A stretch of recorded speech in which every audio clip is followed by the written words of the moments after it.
अगर आपको आने वाली न्यू जॉब्स की डिटेल चाहिए तो इस चैनल के सब्सक्राइब बटन को प्रेस कर लो और उसके बाद बेल आइकॉन को प्रेस करें ताकि आपको डिटेल सबसे पहले मिल सके। अगर आपको आने वाली न्यू जॉब्स की डिटेल चाहिए तो इस चैनल के सब्सक्राइब बटन को प्रेस कर लो और उसके बाद बेल आइकॉन को प्रेस करें ताकि आपको डिटेल सबसे पहले मिल सके। बिस्मिल्लाहिर्रहमानिर्रहीम, अस्सलाम वालेकुम दोस्तों। आज की इस वीडियो में हम यूरोप की एक छोटी सी कंट्री कोसोवो के बारे में बहुत ही इंपॉर्टेंट इन्फॉर्मेशन आपके साथ शेयर करेंगे और ये इन्फॉर्मेशन शायद इससे पहले आप तक नहीं पहुंची होंगी। जैसे बहुत सारे लोग समझते हैं कि कोसोवो ई वीज़ा देता है, लेकिन कोसोवो का ई वीज़ा नहीं होता, बल्कि उसका वीज़ा एम्बेसी में अप्लाई करना पड़ता है। कोसोवो की जो वीज़ा फीस है वो सिर्फ 40 यूरो है, जो कि पाकिस्तान के तकरीबन 7,000 रुपये बनते हैं और इंडिया के तकरीबन 3,500 रुपये बनते हैं। वो लोग जो यूरोप जाना चाहते हैं लेकिन उनका बजट कम है या उनको इस बात का इम्कान रहता है कि जो शेंगन कंट्रियाँ खासतौर पर जैसे जर्मनी, हॉलैंड, फिनलैंड और ऑस्ट्रिया वगैरह ये उनको वीज़ा नहीं देंगे, तो उनके लिए और जो कोसोवो है वो काफ़ी ईजी और एक अच्छा ऑप्शन है। टूरिज्म के लिए तो बहुत ही बेहतरीन कंट्री है क्योंकि काफ़ी चीप है। कोसोवो रेजिडेंसी भी देता है और असाइलम भी देता है, लेकिन इसके अंदर बहुत सारी मुश्किलात भी होती हैं, उनका जिक्र भी हम आगे जाके इस वीडियो में करेंगे। तो दोस्तों, हम आपके साथ शेयर करेंगे how to apply Kosovo visa और कोसोवो वीज़ा के लिए किन डॉक्यूमेंट्स की ज़रूरत होती है और उसको अप्लाई करने का प्रोसेस क्या है। पाकिस्तानी, इंडियन, नेपाली, बांग्लादेशी पासपोर्ट पर कोसोवो का वीज़ा कैसे अप्लाई किया जा सकता है। तो दोस्तों, इस वीडियो को आखिर तक देखिए ताकि आप तमाम प्रोसेस को स्टेप बाय स्टेप समझ सकें। बहुत सारे लोग वीज़ा ऑन अराइवल या वीज़ा फ्री एंट्री की भी बात करते हैं कि कोसोवो देता है, लेकिन दोस्तों हम आपको बताएंगे कि कोसोवो उन लोगों को वीज़ा फ्री एंट्री देता है जिनके पास मल्टीपल एंट्री शेंगन वीज़ा होता है, या फिर वो लोग जिनके पास किसी भी यूरोपियन कंट्री का रेजिडेंसी कार्ड होता है, जैसे पुर्तगाल का, स्पेन का, इटली का, ये किसी भी यूरोपियन कंट्री का अगर उनके पास रेजिडेंस कार्ड होता है तो फिर उसके लिए आपको कोसोवो की वीज़ा लेने की जरूरत नहीं पड़ती, बल्कि आप बगैर वीज़ा भी वहाँ जा सकते हैं। कोसोवो यूरोप का एक बहुत ही अहम मुल्क है, छोटा सा मुल्क है जो कि 2008 में सर्बिया से अलहदा हुआ है। बहुत सारे लोग ये भी समझते हैं कि कोसोवो इंटरनेशनली रिकॉग्नाइज नहीं है। हम आपको बताएंगे कि अमेरिका समेत दुनिया के 115 ममालिक कोसोवो को तस्लीम कर चुके हैं। उसके अलावा गुज़िश्ता कुछ अरसे में कोसोवो की जो इकोनॉमी है वो भी काफ़ी ज़्यादा बेहतर हो रही है। इसी तरह बहुत से लोग ये समझते हैं कि कोसोवो एक बहुत ही गरीब कंट्री है, लेकिन वो नहीं जानते कि यूरोप की जो दूसरी कंट्री है जैसे अल्बानिया वगैरह, वहाँ से लोग काम करने के लिए कोसोवो आते हैं। तो दोस्तों, सबसे पहले हम आपको बताते हैं कि कोसोवो का वीज़ा अप्लाई करने के लिए किन डॉक्यूमेंट्स की ज़रूरत होती है। सबसे पहले तो आपको वीज़ा एप्लीकेशन फॉर्म, ये लिंक हम शेयर कर देंगे, आप डाउनलोड कर सकते हैं। ये वीज़ा फॉर्म आपने फिलअप करना होता है, इसको आप कंप्यूटर में ही फिलअप करेंगे, फिर आप इसका प्रिंट ले लेंगे। मजीद डॉक्यूमेंट्स में आपका पासपोर्ट कम से कम 6 माह वैलिड होना चाहिए। उसके अलावा बैंक स्टेटमेंट इसके लिए कितना चाहिए ये मेंशन नहीं है, लेकिन जो रिक्वायरमेंट है, जो ऑफिशियल जो फॉरेन मिनिस्ट्री की वेबसाइट है वहाँ पे ये बात दर्ज है कि जब आप एम्बेसी से रब्ता करेंगे तो हो सकता है वो आपकी नेशनलिटी के मुताबिक मजीद डॉक्यूमेंट्स अगर उनको चाहिए हो तो वो आपसे रिक्वायर कर सकते हैं, तो वो फिर आपको उसको प्रोवाइड करने होंगे। फिलहाल इसमें बैंक स्टेटमेंट कितना चाहिए ये इसमें दर्ज नहीं है। सफिशिएंट अमाउंट आपके पास होना चाहिए जितने दिन के लिए भी आप कोसोवो जा रहे हैं। उसके अलावा होटल की आपके पास रिजर्वेशन होनी चाहिए। इसके अलावा जितने दिन के लिए भी आपने कोसोवो में स्टे करना है उसके लिए आपके पास वैलिड हेल्थ इंश्योरेंस भी होना चाहिए, बिल्कुल उसी तरह जैसे शेंगन कंट्रीज के लिए चाहिए होता है। 2 फोटोग्राफ जो कि व्हाइट बैकग्राउंड के साथ हो उनकी भी आपको जरूरत होगी।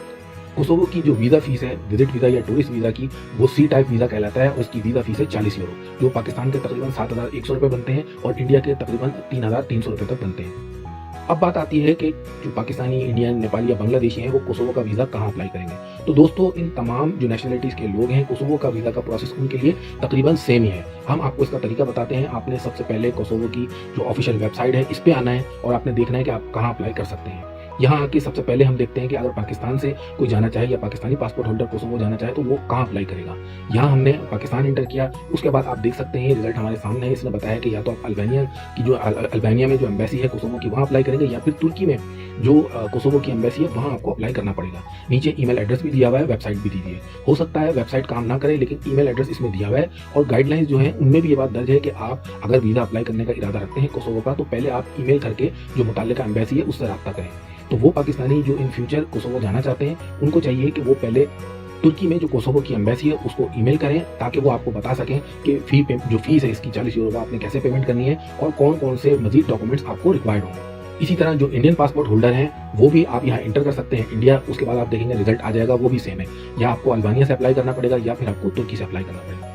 इसी तरह अब हम यहाँ बांग्लादेश लिखते हैं, बांग्लादेश के लिए आप देख सकते हैं उसके लिए भी सेम वही अल्बानिया और तुर्की, वहाँ जो एम्बेसी है कोसोवो की वहाँ आपने उनसे रब्ता करना होगा और वहाँ अप्लाई करेंगे इन पर्सन। इसी तरह जो नेपाली पासपोर्ट होल्डर हैं वो हम यहाँ इंटर करते हैं। उसके बाद आप देखें तो रिक्वायरमेंट वही है, आपके लिए भी तुर्की में जो एम्बेसी है वहीं आपको अप्लाई करना पड़ेगा। कोसोवो यूरोप की एक कंट्री है, इसलिए आप अगर सामान बांध के आप तुर्की जहाँ पहुँचेंगे और सोचेंगे कि मैं वहाँ से अप्लाई कर दूंगा वीज़ा, तो हो सकता है आपको किसी किस्म की परेशानी का सामना करना पड़े। और उसके लिए बेहतर है आप प्लानिंग करें। वो प्लानिंग क्या हो सकती है कि आप एक ही ट्रिप में 2 कंट्रीज़ का विजिट कर सकते हैं। आप तुर्की भी विजिट करें और कोसोवो भी विजिट करें। उसमें ये होगा कि आपको काफ़ी आसानी रह जाएगी और बहुत कम बजट में आप इन दोनों कंट्रीज़ का विजिट कर सकते हैं। जब आप तुर्की का वीज़ा ले लेंगे, जो कि कोई ज़्यादा मुश्किल नहीं है, बहुत आसान है, तो उसके बाद फिर आपको वहाँ जाके कोसोवो का वीज़ा अप्लाई करने में भी कोई इतनी ज़्यादा परेशानी नहीं होगी। अपने साथ आप तमाम जो डॉक्यूमेंट्स हमने बताए हैं वो आपको लेके जाने होंगे। लेकिन अगर आपको तुर्की का वीज़ा मिल जाए, फिर भी आप जो तुर्की में एम्बेसी है कोसोवो की, उसको आप ईमेल ज़रूर करें और उनसे जो भी रिक्वायरमेंट है मज़ीद उनसे पूछ लें। अब दोस्तों बात करें कोसोवो की रेजिडेंसी की, तो कोसोवो जो परमानेंट रेजिडेंस है या टेम्परेरी रेजिडेंस है वो भी जारी करता है, लेकिन उसके लिए ग्राउंड होता है। वो ग्राउंड क्या हो सकता है कि किसी को अगर वहाँ जाके कोई जॉब मिल जाती है, कोई अपना छोटा मोटा बिजनेस कर लेता है या फिर वो शादी कर लेता है, तो उस सूरत में वो वहाँ की रेजिडेंस अप्लाई कर सकता है। इसके अलावा वो लोग जो वहाँ की रेजिडेंसी बगैर शादी के हासिल कर लेते हैं, वो लोग भी 2 साल बाद अपनी फैमिली को वहाँ बुला सकते हैं। बहुत सारे लोग नहीं जानते कि जो कोसोवो का वीज़ा है ये इसका स्टेटस चेंज भी हो जाता है। यानी बहुत सारे लोग ये भी सवाल करते हैं कि सर क्या हम टूरिस्ट वीज़ा पे वहाँ जाके अगर हम काम करना चाहें तो क्या हम कर सकते हैं? क्या हम वहाँ टीआरसी अप्लाई करना चाहें तो क्या हम कर सकते हैं? तो बिल्कुल आप कर सकते हैं। उसके लिए आपको पहले डी वीज़ा अप्लाई करना पड़ेगा।